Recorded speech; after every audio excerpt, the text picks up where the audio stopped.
Bienvenidos y bienvenidas a Enclave Política. El presidente chileno Sebastián Piñera fue absuelto por el Senado de su país y parecería que en Ecuador correría la misma suerte Guillermo Lasso Mendoza, dadas las características que ha tomado el proceso de fiscalización iniciado en su contra por los denominados papeles de Pandora.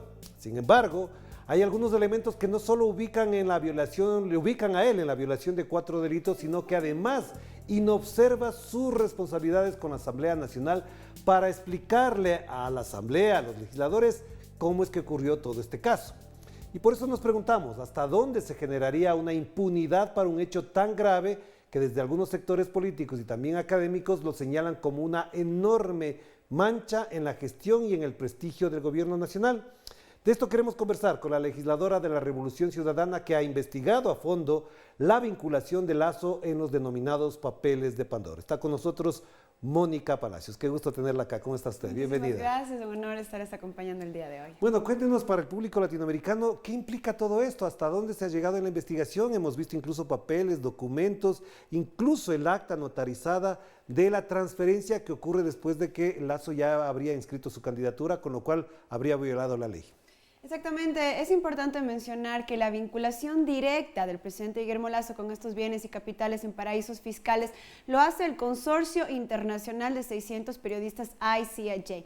Nosotros en nuestra labor fiscalizadora desde la Asamblea Nacional, pues empezamos un trabajo de investigación, en este caso yo fui... Con base en lo que ya estaba. Exactamente, ya. Con base en lo que ya existía, para ver si efectivamente el presidente Guillermo Lasso estaba vinculado o no con bienes y capitales en paraísos fiscales. Yo en este caso empecé con esta investigación, viajé a los Estados Unidos y estuve también en Panamá, donde recabé información que efectivamente demuestran que el presidente Guillermo Lasso sí tiene bienes y capitales en paraísos fiscales y que los controla de forma indirecta, violando el artículo número 4 del Pacto Ético de la Consulta Popular del año 2017, que dice que ningún funcionario público, entre ellos el presidente de la República, puede controlar directa o indirectamente bienes y capitales en paraísos fiscales, y el artículo número 8 de la misma ley dice que la violación pues, de esta ley sería la destitución. Pero parecería que a él no le importa eso, porque como estamos escuchando y observando además de sus procedimientos, no va a la Asamblea, manda papeles a la Contraloría y es más, niega la posibilidad de que incluso los legisladores puedan conversar con él, incluso para poder abordar el tema. ¿Cómo se explica entonces el comportamiento de Guillermo Lasso frente a un tema tan delicado como este? Como yo digo, el que nada debe, nada teme. El presidente Guillermo Lasso fue invitado por 2 ocasiones a la Comisión de Garantías Constitucionales y Derechos Humanos a que venga y le diga a todos los ecuatorianos la verdad, porque eso es lo que nosotros queremos, que nos diga él si está vinculado o no efectivamente con bienes y capitales en paraísos fiscales. El presidente Guillermo Lasso tuvo la oportunidad pues, de venir con documentos notarizados y apostillados, así como lo hemos hecho por nuestro lado, y demostrar que efectivamente no tiene nada que ver, pero no lo ha hecho. En ese momento, uno de los requerimientos pues, que tiene la Comisión de Garantías Constitucionales, desde que venga al Pleno de la Asamblea, se le está invitando por 3ª vez para que venga y nos diga a los ecuatorianos la verdad. Y como digo y le vuelvo a repetir, parece que el presidente Guillermo Lasso efectivamente está escondiendo algo porque no ha querido venir. En el año 2017, él negó rotundamente que tenga nada que ver con bienes y capitales en paraísos fiscales. Dijo que todo su patrimonio estaba en el Ecuador. En el año 2020 hace su declaración juramentada y vuelve a decir que no tiene bienes y capitales en paraísos fiscales. En el 2021, para ser exacto, el 21 de octubre, nos emite una carta diciendo que se excusaba de venir a la Asamblea Nacional, pero que sí era dueña de todos estos bienes y capitales en paraísos fiscales, incluido Pietro Overseas. Ahora bien, Mónica, esto es muy importante lo que acaba de mencionar porque en el público latinoamericano quizás no le queda claro, pero él en el 2017 efectivamente dijo que sus propiedades y su patrimonio estaban en el Ecuador. En el 2021 dice que se deshizo en el 2017, es decir, que mintió. Si esto es así, se configurarían algunos delitos. El del perjurio es uno fundamentalmente que se ha estado planteando. Pero el otro que es más importante es hasta dónde él estaba en condiciones de asumir la candidatura en primer lugar. Y segundo, si es que eso ocurre, ¿por qué las autoridades que tenían que asumir esa responsabilidad, Consejo Nacional Electoral en primer lugar, calificaron la candidatura? La Constitución ecuatoriana dice claramente que el Consejo Nacional Electoral tiene que verificar toda la documentación que entrega a los candidatos.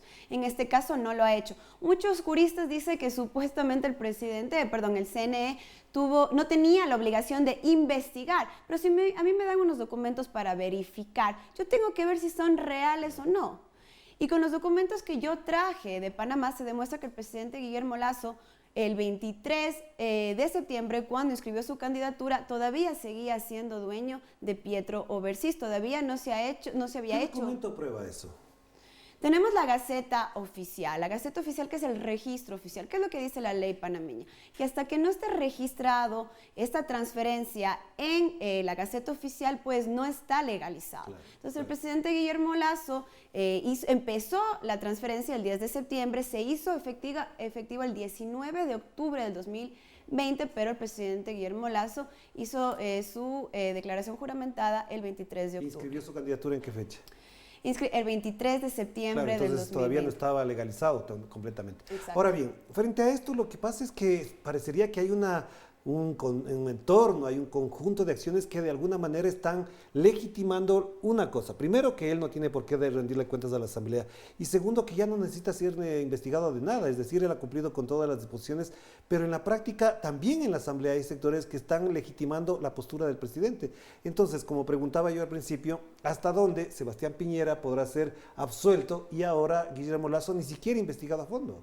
Nosotros estamos esperando que especialmente el partido político de Pachacuti, el cual representa a las clases más necesitadas de este país, pues esté a favor de las personas que ellos representan.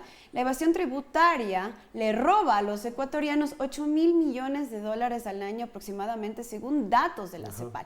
Son dinero que debió de haber sido justamente invertido en gente que lo necesitaba, en escuelas, colegios, universidades, inversión pública. Entonces realmente esperamos que Pachacuti pues siga la línea de sus votantes y que esté a favor de la destitución del presidente de la República. Pero ¿cuál sería el procedimiento entonces? Porque se presenta el informe, se analiza en el Pleno, se vota en el Pleno y se aprueban las recomendaciones que plantea la Comisión, que entre ellas es la destitución. Entre ellas es la destitución, pero también que el presidente Guillermo Lasso venga efectivamente al Pleno y nos diga a todos los ecuatorianos en un plazo de 8 días si tiene o no tiene vinculaciones con bienes y capitales en paraísos fiscales, y también el juicio político a todos los funcionarios del Estado ecuatoriano, de las instituciones del Estado que no han venido a la Comisión a entregar la información sobre los bienes y capitales del presidente. Digamos, para la información de nuestra audiencia en América Latina que quizás no entienda, ¿se vota y es automática la destitución? ¿Cómo procede eso?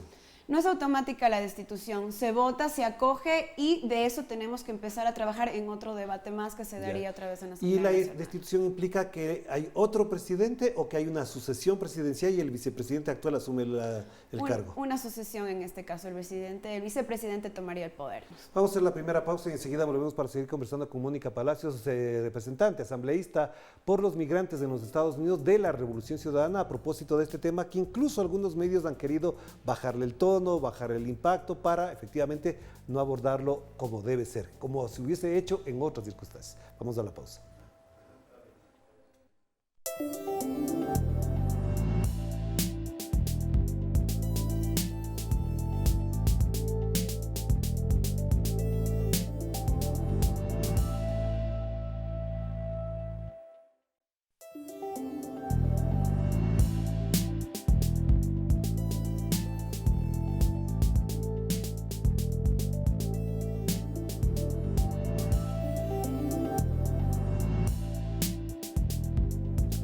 Estamos de vuelta aquí en Enclave Política a través de Telesur, la señal informativa de América Latina y del resto de Caribe, por supuesto también, y seguimos conversando con Mónica Palacios, legisladora de la Revolución Ciudadana, a propósito de los denominados papeles de Pandora. Mónica, si no se llegara a tener los votos, como mencionábamos al final del primer bloque de esta entrevista, ¿qué pasaría? ¿Queda en la impunidad? ¿Hay otras instancias? ¿Cómo se procede con algo que para algunos académicos, juristas incluso, no solamente es un problema de orden legal, es un problema de orden ético? Y moral. Así es, pues nosotros vamos a entregar toda la documentación a la Fiscalía, a la Contraloría, iríamos por esas instancias. Pero la Contraloría, la Fiscalía, más o menos se han pronunciado o se han alineado con la versión oficial, por lo que no han asistido, por ejemplo, a la comisión. Sus delegados, incluso en algunas instancias, plantean que no es posible destituir al presidente. En este caso tenemos el problema también de INA Papers y la Fiscalía ya está atrasada con esa investigación. 3 Ahora años y medio, casi 4, sí. Tendríamos que entregar esta nueva pues denuncia, pero ¿qué es lo que está pasando? Las instituciones del Estado ecuatoriano no están trabajando por los ecuatorianos, sino por unos pocos grupos de poder que representa el presidente Guillermo Lasso. Mónica, además hay otro elemento que quizás no es muy conocido fuera del Ecuador, pero que al interno sí se conoce y que además genera polémica. Habría 3 informes. El de la comisión, el del señor Fernando Villavicencio y de otro más que ahora no se me acuerda. Y el de minoría. Y el de minoría, por supuesto, que también se presentó. ¿Eso se vota? ¿Cuál de los 3 informes se van a aprobar? Pues se tiene que escuchar los 3 informes y dependiendo de eso sí te tendría que votar. Bueno, en un informe el señor Villavicencio, que ya conocemos cuál es su trayectoria y su pasado político y su vinculación directa con el presidente Guillermo Lasso, dice que no tiene nada que ver. ¿Cómo se entiende que un asambleísta presente un informe que no es parte de la comisión? Pues él en la Comisión de Fiscalización sí lo puede llevar a cabo. Ahora está claro que nosotros hemos traído pruebas contundentes de que demuestran que efectivamente el presidente Guillermo Lasso no solamente dio su declaración juramentada y mintió, sino que también está controlando, y ese es el gran problema, indirectamente sus bienes y capitales en paraísos fiscales en Panamá a través de sus hijos, de forma indirecta, violentando el artículo número 4. Y ese es el gran problema. Claro, porque ahí entonces habría que precisar otro elemento que es muy importante. Si él vendió, tiene que haber una factura, un registro, un recibo de que vendió. Y si vendió, tiene que pagar los impuestos en el Ecuador. Pero no hay ningún registro porque el Servicio de Rentas Internas tampoco menciona eso. Él dice que se deshizo de sus inversiones. La pregunta es, ¿vendió, efectivamente dio en donación o dio en herencia? Y en cualquiera de los 3 casos, ¿dónde está el pago de los impuestos? No existe. Y aparte de todo eso, hay otro problema que después del 2017, con la consulta popular en el Ecuador, él sí tenía bienes y capitales en paraísos fiscales, tuvo que haber repatriado esos bienes y capitales al Ecuador, pero no, los envió a los Estados Unidos. Ahora, en la investigación que usted realizaba también se notaba, se veía por lo que se distribuyó y se difundió por las redes sociales, que él tenía más de 100 departamentos en los Estados Unidos que estuvieron a su nombre y que fue cambiando de propietario. ¿Esto qué implica para él? Bueno, él tiene 144 bienes en Miami, el cual yo visité cada uno de ellos solamente para que la gente sepa. Una renta en uno de los departamentos que él tiene en Brickell Key, por ejemplo, un lugar bastante caro allá en Miami, cuesta $15,000 al mes. Él está incurriendo en el delito de testaferrismo porque él tiene pues al señor Miguel Macías, que era el ex vicepresidente del Banco de Guayaquil, a la señora Euvina Toriz, que era la gerente general del Banco de Guayaquil en España, como sus testaferros. Ellos son los que manejan todos estos bienes. O sea, Guillermo Lasso Mendoza trasladó la propiedad de estos 144 departamentos a Miguel Macías. Así es, y a Euvina Toriz. ¿Y existe el registro de ese traspaso? Pues sabemos que hay testaferros, lo que necesitamos justamente es sacar esos registros, que ya lo estamos Ahora, tocamos obteniendo. otro tema que es muy importante, porque esto en el ámbito político tiene sus connotaciones, pero también ha habido una arremetida muy violenta y además muy perversa contra usted, con otras personalidades también de la Revolución Ciudadana, con persecución, difamación, atentado a la honra. ¿Cómo se explica todo esto? ¿Hasta dónde va a llegar? ¿Qué se han hecho para incluso poder parar esta acción vandálica, como dicen algunos ya? Pues yo he sido bastante franca y bastante directa con el ataque que yo he recibido vía mediática, en el cual pues los coidiarios y también pues los militantes del partido político Creo y del presidente Guillermo Lasso me han atacado de una forma vil y digamos cruel de cierta manera. Además. Misógina. Sí, así es. Pero la gota que derramó el vaso, si lo podemos decir así, fue el mensaje que puso el asambleísta Diego Ordóñez en sus redes sociales, atacándome, atacando mi moral y mi ética también. Claro. Y pues tratando de desprestigiarme como persona para que las evidencias que hemos mostrado pues ante el público no valgan. Entonces pues ya se ha presentado una queja ante el Consejo pues de la Legislatura, el Consejo Administrativo, en el cual se ha puesto la queja de la violencia política que he recibido por parte de él, así que estamos esperando respuesta y también vamos a hacer una denuncia ante el Tribunal Contencioso Electoral. Estamos buscando su destitución porque tenemos que marcar un hito, tenemos que realmente demostrarles a mujeres, niñas que quieran incursionar en la política que esta violencia no va a seguir en el Ecuador. Y además hay que hacer público que el señor Diego Ordóñez fue secretario de la constituyente de Sangolquí en el año 1998 y a él se responsabiliza incluso de esa transitoria que dio paso al feriado bancario después, así que sabemos perfectamente de quién se trata. Si es que esto está ocurriendo, ¿hasta dónde va a alcanzar el poder, la potencia política de la Revolución Ciudadana, de Mónica Palacios, de Pavel Muñoz o de un Andrés Arauz o Rafael Correa, para que esto se construya como efectivamente un procesamiento ético, moral, legal y constitucional de un delito que se está evidenciando en los documentos que usted ha mencionado? Nosotros hemos demostrado pruebas claras y esa fue la investigación que yo hice como asambleísta, como fiscalizadora. Ahora, nosotros desde la Asamblea Nacional estamos llevando el debido proceso. Aquí no hay injerencia de los líderes de la Revolución Ciudadana. Lo que nosotros hemos tratado de hacer es justamente hacer lo que tenemos que hacer en la Asamblea para que se diga la verdad a los ecuatorianos. Ahora, obviamente, hay críticas y se ha demostrado una y otra vez que el presidente Guillermo Lasso le ha mentido al Ecuador, pero lo que estamos esperando justamente es que se lleve el debido proceso. Pero parecería que no, porque los medios de comunicación, digamos que están alineados con el gobierno, las grandes cadenas de televisión, los grandes periódicos, apuntan hacia considerar que este es un ataque a él porque les ganó las elecciones a la Revolución Ciudadana. ¿Cómo se entiende entonces que después de esto se construya más bien el framing en contra? Es decir, quienes acusan son ahora los victimarios. Pues hemos visto que los medios de comunicación hegemónicos, igualmente las instituciones del Estado ecuatoriano, le encubren al presidente Guillermo Lasso y que no se ha querido decir la verdad de lo que está pasando. Pues nosotros hemos tratado de estar en medios alternativos, gracias por su invitación, pero por ejemplo yo no he sido invitada a ningún medio, eso que yo les he pedido a ellos con pruebas en la mano, porque cuando uno no tiene nada que temer, uno va con las pruebas y dice, eso es lo que está pasando, enfrentarse a la realidad, lo cual no lo ha hecho el presidente, pero como vemos está encubriendo, no sabemos hasta dónde vayan a llegar, pero yo creo que la ciudadanía, la voz populis, sabe que el presidente Guillermo Lasso le ha mentido y evadido impuestos muy necesarios en este momento para reactivar la economía. Pero además el presidente Guillermo Lasso, en 2 o 3 intervenciones que ha hecho con algunos periodistas que digamos están más o menos alineados en su perspectiva política, él ha descartado la posibilidad, primero ya lo dijimos, de ir, segundo de renunciar, porque efectivamente se considera que en este caso no es así, pero también ha señalado que hay una conspiración, y él ha hablado del triunvirato de la conspiración, Jaime Nebot, Rafael Correa, Leonidas Issa. ¿Hasta dónde este discurso, este relato político cala, digamos, en los sectores donde se toman decisiones? Pues aquí la ley es igual para todos y si la Asamblea Nacional decide que efectivamente vamos a tomar las recomendaciones de la Comisión de Garantías, pues ese tiene que regir a la ley, tiene que venir a pues la Asamblea Nacional a decirnos la verdad y tiene que regirse a la destitución, así que estamos esperando que lo haga. No es lo que él quiera decir o lo que no quiera decir, la ley es igual para todos y es importante, como le dije al comienzo, la Asamblea Nacional no le han vinculado al presidente Guillermo Lasso directamente con estos bienes y capitales en paraísos fiscales. Ha sido este consorcio internacional ICIJ con pues, la develación de toda esta información por parte de Pandora Papers. Donde se incluye el diario El Universo, además, al cual le mandó una carta bastante ofensiva desde mi punto de vista. Así es. Entonces nosotros lo que hemos hecho como Asamblea Nacional es hacer la investigación para ver si lo que estaba diciendo este consorcio era verdad o mentira, pero lo que hemos comprobado es que efectivamente es verdad. Pero además hay un elemento que lo destacó el vocero presidencial Carlos Gijón, que es abogado, no creo que sea periodista del todo, como se plantea, eso es un criterio muy personal.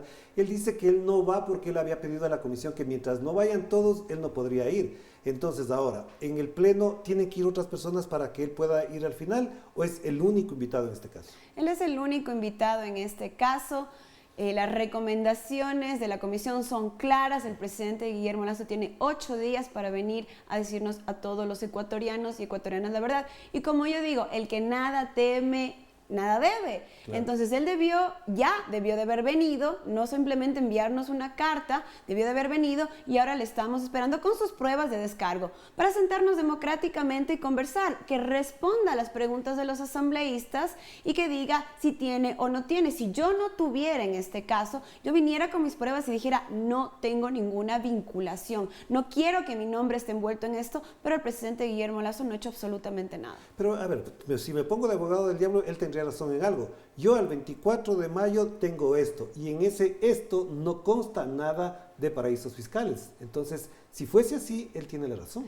Pero con esta nueva información que tenemos de los Pandora Papers, que viene de los mismos consorcios de abogados del presidente Guillermo Lasso, se ha develado que está mintiendo. Entonces él debería de venir a desmentirlo, si así fuera el caso. Para ir cerrando entonces, Mónica, ¿cómo entonces valorar lo ocurrido el día de ayer en Chile, donde el presidente de ese país, Sebastián Piñera, fue absuelto por el Senado cuando en la Cámara Baja fue convocado a un juicio político? ¿Se consideraría que efectivamente va a quedar en impunidad todo el asunto de los Pandora Papers en América Latina, donde, por ejemplo, el presidente de Dominicana sigue igual, Sebastián Piñera va a terminar ahora en enero su mandato y Guillermo Lasso sigue igual?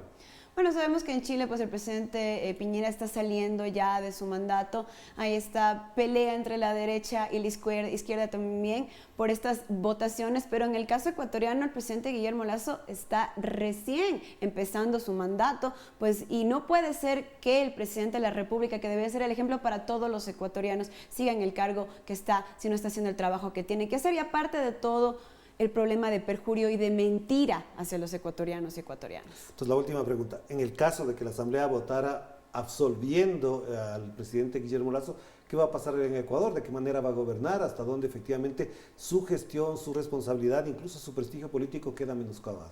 Pues como vuelvo a repetir, esto es algo ético, algo moral, algo legal. Yo creo que el presidente Guillermo Lasso realmente debería, de si efectivamente es comprobado como lo hemos hecho, dar un paso al costado. Si no lo hace, pues es la voz populis, lo cual lo determinará de otra manera. Y no quiero dejar de lado algo muy importante antes de cerrar, por supuesto. Él ha amenazado en algunos momentos, por ejemplo, con la muerte cruzada. ¿Es posible pensar en un escenario de muerte cruzada en función de que lo que él considera la Asamblea no está cumpliendo a cabalidad su función? O por el contrario, la Asamblea también podría convocar a una muerte cruzada para que en el plazo de 6 meses haya nuevas elecciones. Pues una resolución de la comisión es que acojamos el artículo 130.2 de la Constitución, en la cual nos iríamos a una muerte cruzada. Claro, todos se van a la casa. Así claro, es, todos así nos es. vamos a la casa y nosotros, especialmente el bloque de uno, estamos dispuestos a irnos a la casa si eso es lo que quiere el pueblo ecuatoriano. Yeah. Ahora, el problema es de que cuando él mencione, nos ha amenazado a la Asamblea Nacional que si no pasamos los proyectos que él desea, vamos a irnos a una muerte cruzada. En este momento, cuando nosotros proponemos esto, así somos golpistas, así estamos tratando de estabilizar pues su gobierno. Entonces vemos las dos caras de la moneda. Gracias, Mónica, muy amable por estar con nosotros. Muchísimas gracias. Gracias a Mónica Palacios, representante, asambleísta de la Revolución Ciudadana y quien, debemos destacar, ha desarrollado la investigación a propósito de los denominados papeles de Pandora y donde ha mostrado documentos que además involucran directamente en esa transferencia, en esa transacción, en esa donación, ya no sabemos qué mismo, del presidente Guillermo Lasso a sus parientes en lo que ya se denomina además guaridas fiscales. De esto seguiremos hablando, seguiremos conversando aquí en Enclave Política. Cuídense mucho, que la pasen bien.